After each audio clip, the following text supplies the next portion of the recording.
Hello dear aspirant, उम्मीद है आप सभी बहुत अच्छे होंगे। आज एक बहुत ही इंपॉर्टेंट खास सीरीज हम लोग शुरू कर रहे हैं जिसका नाम है द बिग पिक्चर सीरीज। क्या नाम है? Big picture. इसमें हम लोग क्या करेंगे, प्रीलिम्स और मेंस से रिलेटेड ना जितने भी कंप्लीट 2 साल के इम्पॉर्टेंट करंट अफेयर, ध्यान रखिएगा, सिर्फ मोस्ट इम्पॉर्टेंट टॉपिक्स है ना, सिर्फ मोस्ट इम्पॉर्टेंट टॉपिक हम लोग यहाँ पे कंप्लीट करेंगे। और उसका आपको क्या करना है, सिर्फ एक शॉर्ट नोट्स जरूर बनाना है। इसका जो पीडीएफ होगा ना, हमारे टेलीग्राम चैनल पे आपको मिल जाएगा, डिस्क्रिप्शन बॉक्स में लिंक दिया है, या फिर बस आप सर्च कीजिएगा आईएएस विथ रवि दुबे। क्या सर्च करना है? IAS with Ravi Dubey. आपको चैनल मिल जाएगा, उस चैनल को ज्वाइन कर लीजिएगा, वहाँ पे आपको चीज़ें मिलती रहेंगी, लेकिन इसको जरूर ज्वाइन करना है। और एक बात आपको बता दूं, डेली शाम 4 बजे एक वीडियो आपको मिलेगा ये। बस इसका क्या करना है, शॉर्ट नोट्स, ध्यान रखिएगा, शॉर्ट नोट्स जरूर बनाइएगा प्रीलिम्स एंड मेंस के लिए। जब भी जो टॉपिक प्रीलिम्स से होगा, जो टॉपिक मेंस होगा, वो मैं बताता रहूँगा वीडियो में ही, आपको बस ध्यान से सुनते जाना है। थोड़ी और इम्पोर्टेंट बातें आप सबके लिए, खासकर हमने एक मेंस का बैच लॉन्च किया है, मेंस कंप्लीट कोर्स, जिसमें हम लोग क्या करेंगे, चारों जीएस पेपर कंप्लीट करेंगे। और ध्यान रखिएगा, ये पूरी मेंस की तैयारी हम सबसे कम खर्चे में करा रहे हैं। इसके साथ साथ जो निबंध है उसकी पूरी कक्षाएं आपको फ्री मिलेंगी। उसके साथ साथ 100 क्लासेस अलग से आंसर राइटिंग की मिल रही हैं। तो बिल्कुल टाइम ना कीजिए वेस्ट, आके हमसे ज़रूर जुड़िए। दिए गए इस नंबर पे आप हमसे बात कीजिए। हमारा ऐप है, आप उसको भी डाउनलोड कर सकते हैं, डिस्क्रिप्शन बॉक्स में सब कुछ लिंक दे रखा है, ठीक है। अगर मेंस में इतना भी ना, मैं कह रहा हूँ, जरा से भी प्रॉब्लम है, जरूर जुड़िए। इस जो 100 क्लासेस उत्तर लेखन की होंगी ना, ये आपके हर एक डाउट को क्लियर कर देगी। आप मास्टर हो जाएंगे, ये मान के चलिए, आंसर राइटिंग में। लेकिन उसके लिए ना सबसे इंपॉर्टेंट होता है जीएस के चारों पेपर का बहुत अच्छे से कंप्लीट होना। इसीलिए ये अगर आपको लगता है तो बिल्कुल हमारे साथ जुड़िए और अपनी प्रॉब्लम को पूरी तरह से सॉल्व कीजिए। आगे बात करते हैं आज के टॉपिक में। ध्यान रखिएगा, जो ये सीरीज है ये किसके लिए है? प्रीलिम्स और मेंस के लिए है। अभी बहुत ही खास मोमेंट आया है, वहीं से हम लोग ये शुरुआत कर रहे हैं। डेली शाम 4 बजे, ध्यान रखिएगा, आपको हमें मिलना ही मिलना है और इसके शॉर्ट नोट्स आपको बनाना है। अभी जो खास मोमेंट वो क्या था, नारी शक्ति वंदनम, या कह सकते हो वंदनम, वंदन है ना, जो अधिनियम है ये पेश किया गया है लोकसभा के द्वारा। तो उसी को लेके हम लोग बात करेंगे कि ये क्या है और यूपीएससी के किस टॉपिक्स में ये लगेगा।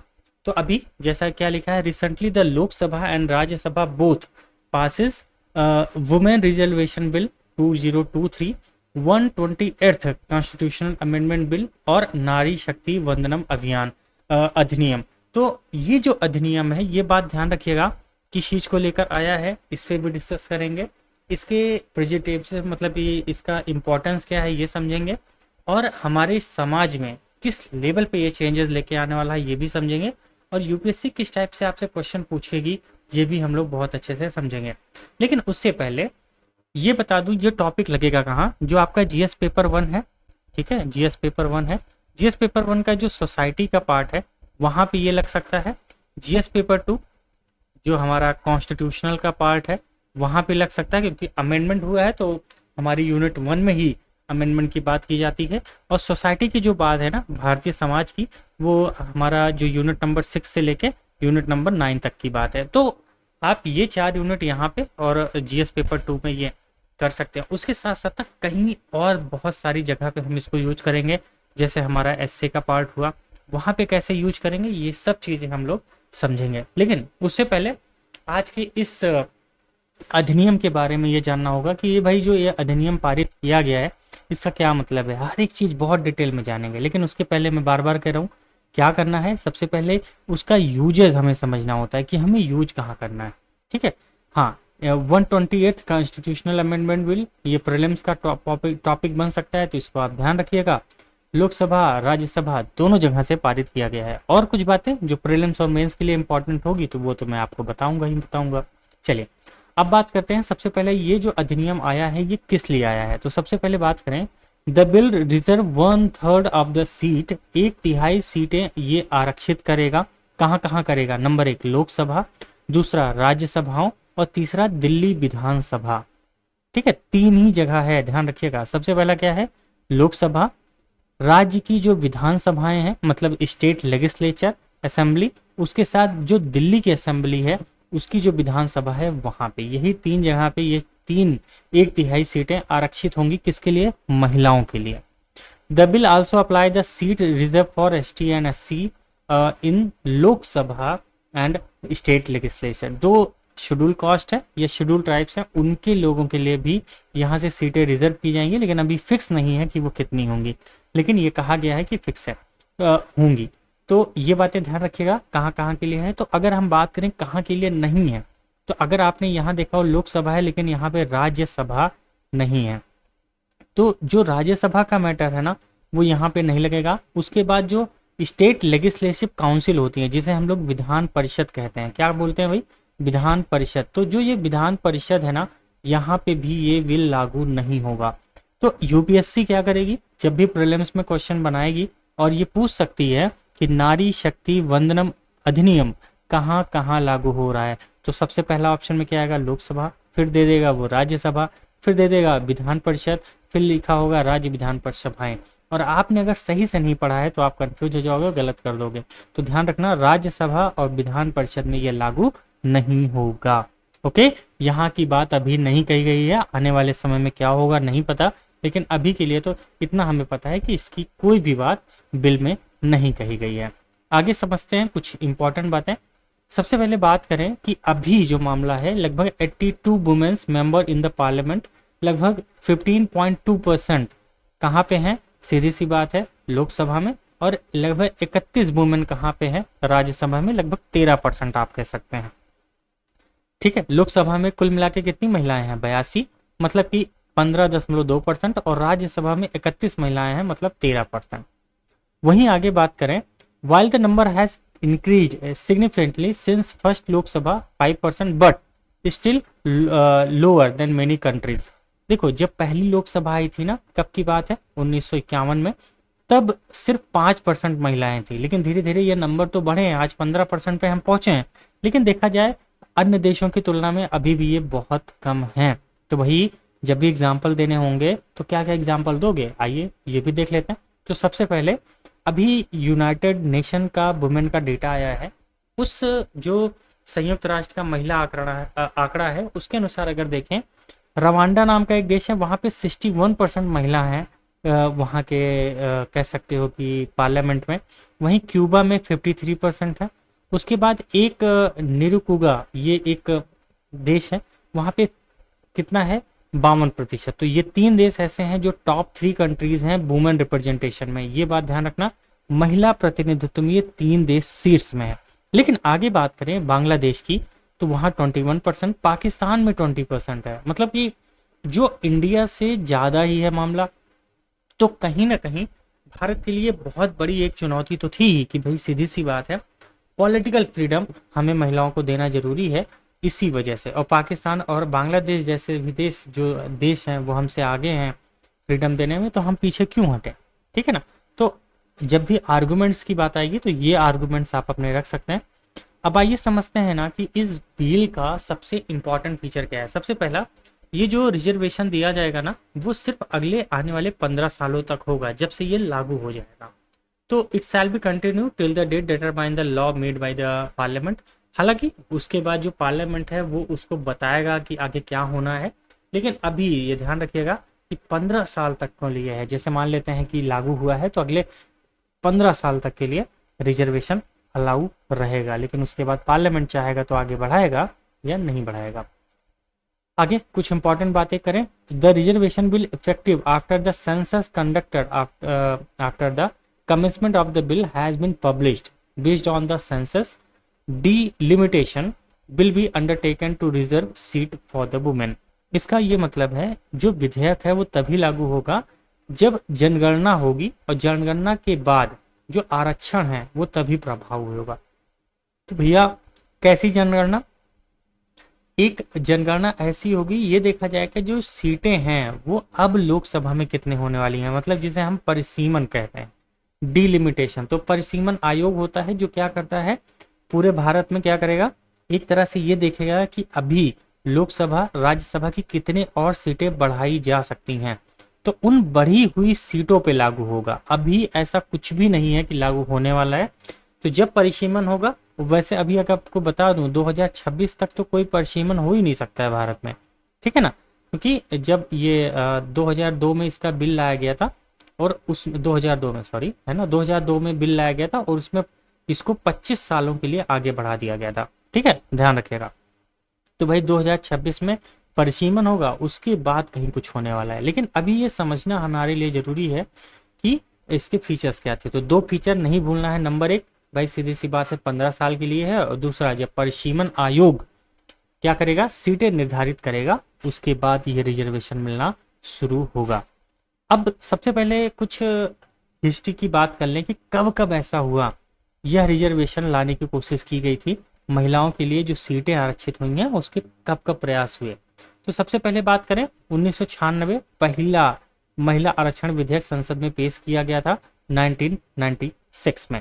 उसके बाद 1998 में क्या हुआ, 4 मौके ऐसे आए जब विधेयक पेश हुए, लेकिन वो क्या हो गया, सीधी सी बात है, गवर्नमेंट उसे पास नहीं कर पाई थी। आगे बात करें 2009 में, यहाँ पे भी क्या हुआ लेकिन विरोध के कारण यह विधेयक जो है वो पेश नहीं हो पाया, और यहाँ पे भी कुछ बात नहीं बनी। 2010 में केंद्रीय मंत्रिमंडल ने विधेयक को पारित कर दिया, लेकिन राज्यसभा ने इसे पारित नहीं किया, ये बात समझना है। The union cabinet passes the bill and RS, मतलब राज्यसभा ने भी पारित कर दिया था, लेकिन जो लोकसभा है उसने 2010 में उसको पारित नहीं किया। 2014 की बात करें तो यहाँ पे भी टेबल लाने की कोशिश की गई कि उसको टेबल पे लाया जाए, एक तरह से उसको पेश किया जाए, लेकिन कुछ मामला हुआ नहीं। तो ऐसी कुछ बातें हैं, लेकिन हमें ये जानने की जरूरत नहीं है। लेकिन हाँ, एक बात आप ये ध्यान रख सकते हो, 1996 में पहली बार इसको संसद में पेश किया गया था। किससे रिलेटेड है ये, प्रीलिम्स के पॉइंटर से। जैसे होता क्या, यूपीएससी पूछेगी, कहेगी the first women reservation bill introduce in parliament 1996, अगर ऐसा ऑप्शन आया तो कह देना सही है, लेकिन उसके आगे पीछे रहा मामला तो कह दीजिएगा गलत है, ठीक है ना। इतनी बातें ध्यान रखिएगा, जो बातें बता रहा हूँ मोस्ट इंपॉर्टेंट है, क्वेश्चन यहीं से बनेगा।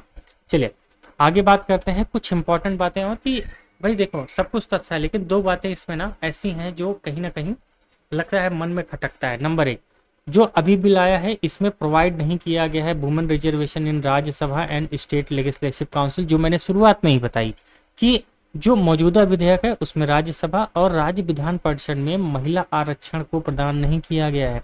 तो ये कहीं ना कहीं एक डीमेरिट है, कह सकते हो आर्गुमेंट है, विरोध है इस बिल का। और उसके साथ साथ Rajya Sabha currently has a lower representation of women Lok Sabha, क्योंकि अभी हमने बात की ना, लगभग 13% कहाँ है राज्यसभा में और 15% कहाँ है लोकसभा में। तो भाई लोकसभा में ऑलरेडी ज्यादा है तो राज्यसभा में कम है, उसके बाद भी हम क्या कर रहे हैं, लोकसभा में रिजर्वेशन दे रहे हैं, इसमें नहीं दे रहे हैं।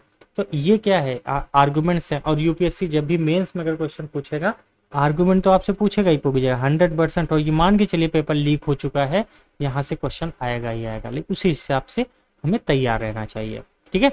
चलिए आगे बात करते हैं अगला। और हमने क्या बात की, जो विरोध में और क्या बात है, यही कि जब सेंसस होगा उसके बाद ही यह विधेयक लागू होगा, मतलब परिसीमन होगा और जनगणना होगी, उसके बाद ही ये प्रासंगिक होगा। इसीलिए कहा जा रहा है कि अभी कुछ कह नहीं सकते हैं कि ये कब से लागू होगा, ठीक है। परिसीमन की रिपोर्ट्स कब आएंगी, कब क्या क्या कौन सी बातें होंगी, हमें कुछ भी नहीं पता।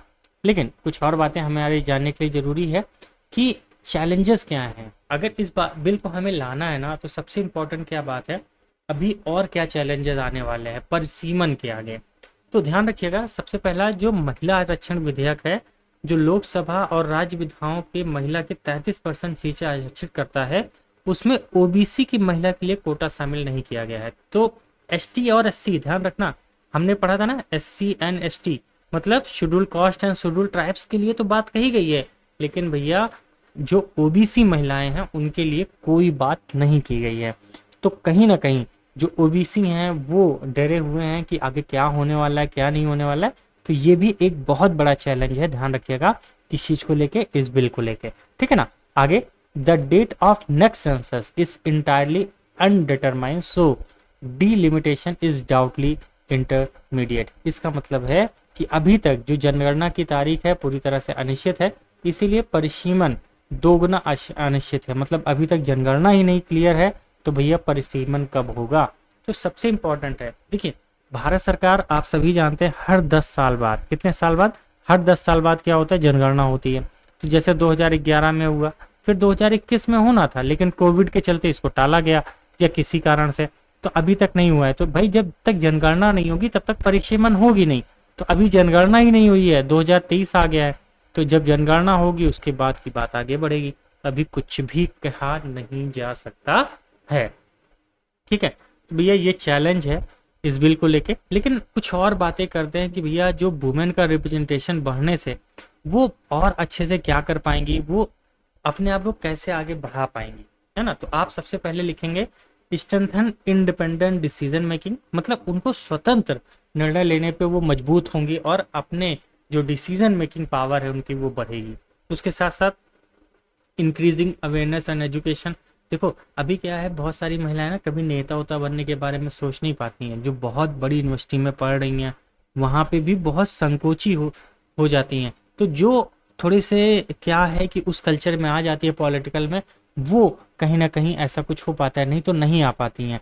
इसीलिए उनके अंदर क्या बढ़ेगी, जागरूकता बढ़ेगी, उसकी शिक्षा कह सकते हो कि जो एजुकेशन बढ़ेगा उनका, उससे भी मामला बढ़ सकता है। उसके साथ एड्रेसिंग जेंडर बेस्ड जो वायलेंस है, हरासमेंट है, उसको वो संबोधित करेंगे, उसको कहीं ना कहीं ये चीजें रुकेंगी। क्योंकि 33% जब पॉलिटिकल इंटरफेरेंस होने लगेगा ना, तो सीधी सी बात है जो जेंडर बेस्ड वायलेंस है, जो सिर्फ महिलाओं को वायलेंस झेलनी पड़ती है, हरासमेंट झेलना पड़ता है, वो धीरे धीरे हम देखेंगे उसका ग्राफ भी नीचे आएगा।